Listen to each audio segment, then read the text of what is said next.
বাংলাদেশের রাজনীতি এখন এক সন্ধিক্ষণে দাঁড়িয়ে, পরিবর্তনের হাওয়া বইছে চারিদিকে। কেউ বলছে এটা শুধু আরেকটা নির্বাচন, কেউ আবার বলছে এটা একটি যুগান্তকারী মোড়। সম্প্রতি একটা দৃশ্য অনেকের মন কেড়েছে। জনসমুদ্রের মাঝে এক নেতা হঠাৎই একটা ছোট শিশুকে কোলে তুলে নিলেন। নিরাপত্তার কারাগারি থাকা সত্ত্বেও শিশুটিকে সরিয়ে না দিয়ে বরং হাসি মুখে আদর করলেন। শিশুটিও নিশ্চিন্তে তার কাঁধে মাথা রাখলেন। এই দৃশ্য রাজনীতির কঠিন অঙ্কের বাইরে গিয়ে এক মানবিক বার্তা দিল।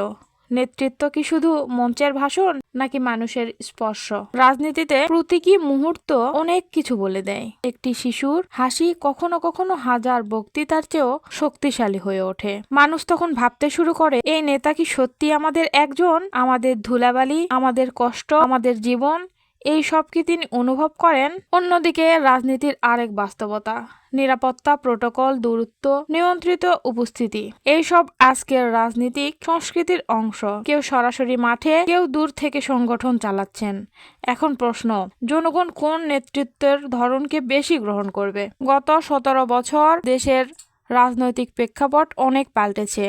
কেউ রাজপথে ছিলেন, মামলা, রিমান্ড মোকাবেলা করেছেন, সংগঠন ধরে রেখেছেন। কেউ বিদেশ থেকে দল পরিচালনা করেছেন, ভার্চুয়াল প্ল্যাটফর্মে বক্তব্য দিয়েছেন। কিন্তু রাজনীতির এক চিরন্তন সত্যি হলো, মাঠের মাটি যার পায়ে লাগে সে জনমনে স্পন্দন একটু বেশিই টের পায়। তরুণরা এখন শুধু স্লোগান শুনতে চায় না, তারা দেখতে চায় এনার্জি, ধারাবাহিকতা, উপস্থিতি। নির্বাচন প্রচারণায় আমরা দেখেছি, কেউ সকালে এক জেলায়, বিকেলে আর এক জেলায়। প্রতিটি আসনে সরাসরি গিয়ে কর্মীদের উজ্জীবিত করছেন।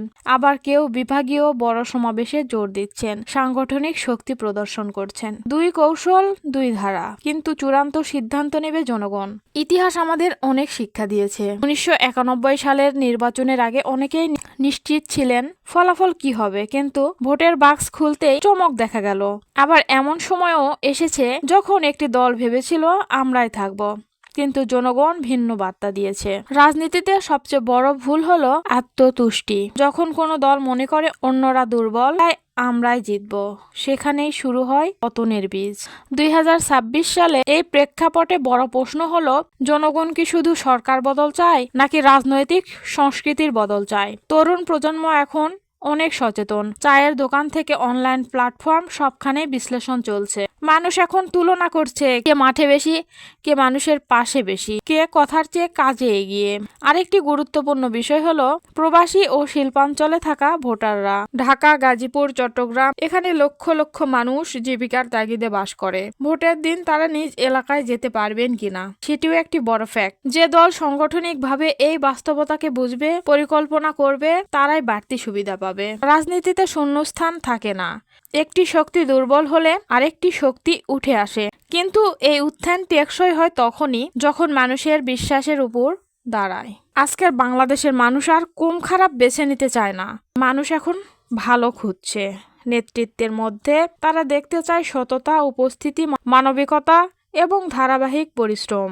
একটি শিশুকে কোলে তোলার দৃশ্য হয়তো ছোট ঘটনা, কিন্তু প্রকৃতভাবে তা দেখিয়ে দেয় নেতৃত্ব দূরত্বের নয়, সংযোগে। তবে এই সংযোগকে বাস্তব রূপ দিতে হলে লাগবে সংগঠন, পরিকল্পনা ও কর্মক্ষমতা। 12 ফেব্রুয়ারি কি হবে তা সময় বলবে, কিন্তু এতটুকু নিশ্চিত, এই নির্বাচন শুধু আসন সংখ্যার হিসাব নয়, এটি ভাবমূর্তির লড়াই, এটি আস্থার লড়াই, এটি ভবিষ্যৎ প্রজন্মের প্রত্যাশার লড়াই। বাংলাদেশের মানুষ আগের চেয়ে অনেক বেশি সচেতন। তারা দেখেছে, শুনেছে, সব মনে রেখেছে। শেষ পর্যন্ত সিদ্ধান্ত তাদের হাতে। আপনার মতে এই নির্বাচন কি কেবল ক্ষমতার পালাবদল, নাকি রাজনৈতিক সংস্কৃতির নতুন সূচনা? জানাতে পারেন আপনার মতামত। আর এমন বিশ্লেষণ পেতে চ্যানেলটি সাবস্ক্রাইব করে পাশেই থাকুন।